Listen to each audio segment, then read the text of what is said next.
여러분, 요즘 유튜브에 TQQQ, QLD 같은 레버리지 ETF 이렇게 사야 한다는 영상들 참 많죠? 그런데 사람들마다 하는 말이 다 달라서 고민이시라고요? 자신있게 말씀드릴게요. 제가 제일 확실하고 정확하게 알려드리겠습니다. 먼저 제가 개발한 시간가중 골짜기 매매법, 줄여서 시골법의 백테스트 결과부터 보여드리겠습니다. 석유파동 최저점에서 시골법으로 투자했을 경우 5억 7,800만원이 48년 동안 7,343억이 되네요. 같은 액수로 QLD에 적립식 투자했으면 1,015억, TQQQ에 적립식 투자했으면 1,637억이 됩니다. 제 매매법이 수익률이 좋기로 유명한 TQQQ 적립식 투자보다 5,700억, QLD 적립식 투자보다 6,300억이나 더 벌었습니다. 그런데 수익률만 봐서는 안되고 최대 손실률, 같은 말로는 MDD도 같이 봐야 된다고 했죠. MDD는 시골법이 마이너스 2%, QLD, TQQQ 적립식 투자는 모두 0%가 나왔네요. 여러분들은 어떤 투자법을 선택하실 건가요? 저라면 2% 정도의 손실은 감내하고 5,700억을 더 벌어갈 수 있는 시골법을 택하겠습니다. 거치식 투자, 이른바 몰빵으로 투자했을 때의 결과를 보겠습니다. QLD는 1조 8,860억, TQQQ는 5조 3,215억이 됩니다.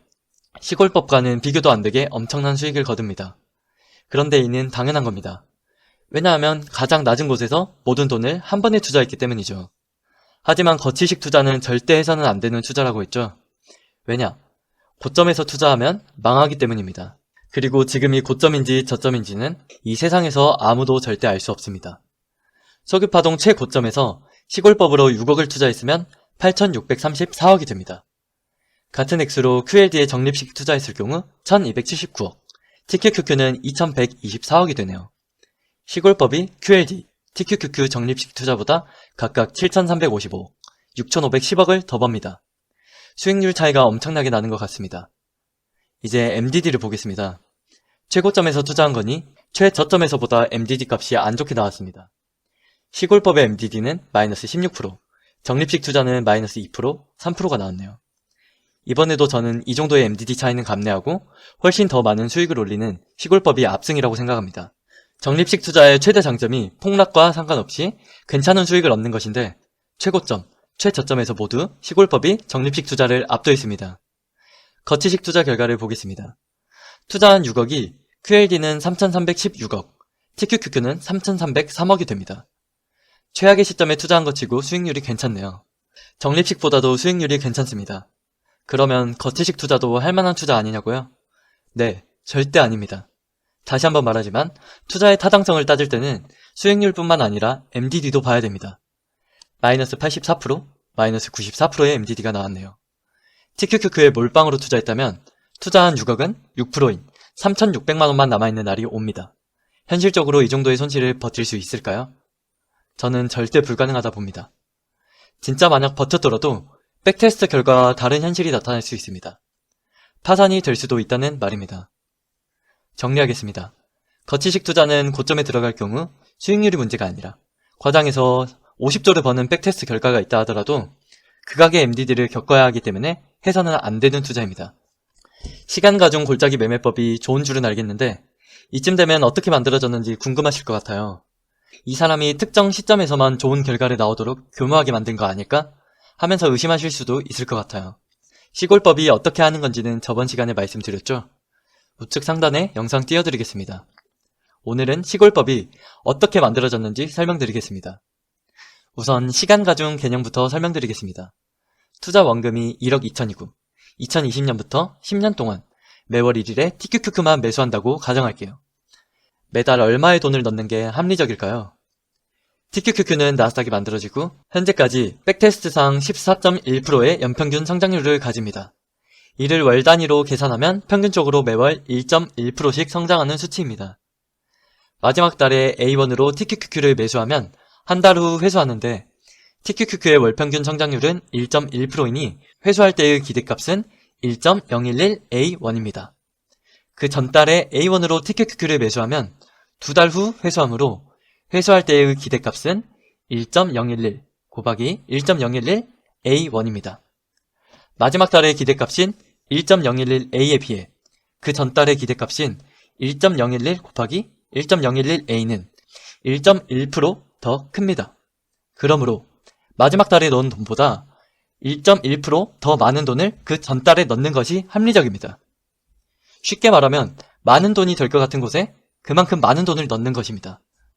이런 식으로 계산해보면 맨 첫 달에 넣을 돈은 A 곱하기 1.011의 119제곱입니다. 빨간 글씨로 적힌 돈들의 총합이 1억 2천이니 계산해보면 A는 49만원입니다. 즉 마지막 달에 49만원을 넣고 첫 달에는 180만 1290원을 넣는 것입니다. 이를 그래프로 나타내보면 이렇습니다. 생각해보면 이런 식으로 시간 가중하여 투자하는 것은 지극히 상식적인 것입니다. 그동안 당연하게 정답이라고 생각해왔던 적립식 투자는 매월 똑같은 금액을 넣는 것이었죠. 그런데 10년을 투자하면서 첫 달과 마지막 달에 같은 100만원을 넣는 것이 과연 합리적일까요? 첫 달에 투자한 돈이 마지막 달에 투자한 돈보다는 많이 불어나 있을 테니 더 많은 돈을 넣어야 하지 않을까요? 실제로 시간 가중 골짜기 매매법에서 골짜기 개념을 빼고 시간 가중만 하여 투자하더라도 수익률은 비약적으로 상승합니다. 제 백테스트 자료에서 골짜기 깊이를 마이너스 10으로 만들어 볼게요. 마이너스 100이어도 상관없고 마이너스 1000이어도 상관없어요. 그러면 오직 TQQQ만 매수한 결과가 나타납니다. 이제 100% 되면 바뀔 거예요. 바뀌었죠? 여기 3배 ETF 비율이라고 있죠? 매수한 주식 중에서 TQQQ의 비율이 몇인지 알려주는 거예요. 보시면 모두 100%로 바뀌었습니다.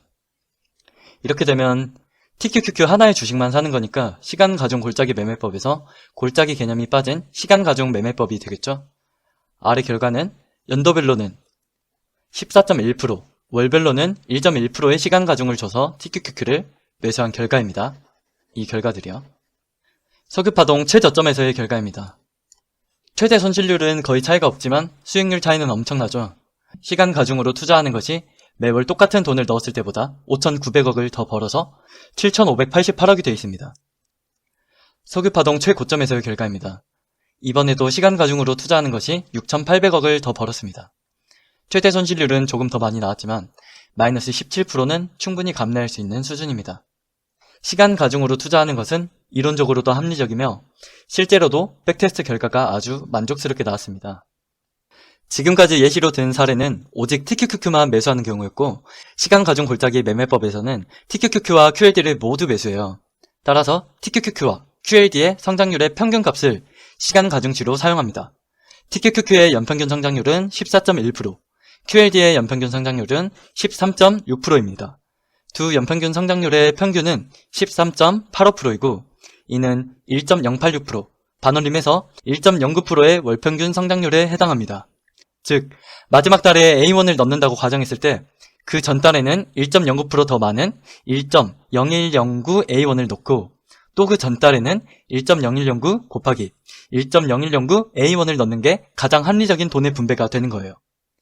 이제 왜 저번 시간에 시간 가중 골짜기 매매법에서 시간 가중 값이 매월 1.09%인지 아시겠죠? 1.09%라는 수치는 절대 제 마음대로 만든 값이 아니라 TQQQ와 QLD의 성장률에서 나온 값이었습니다. 다음 시간에는 이어서 시간 가중 골짜기 매매법에서 골짜기의 개념은 어떻게 만들어졌고 왜 하필 골짜기 기준이 20%인지 설명드리겠습니다.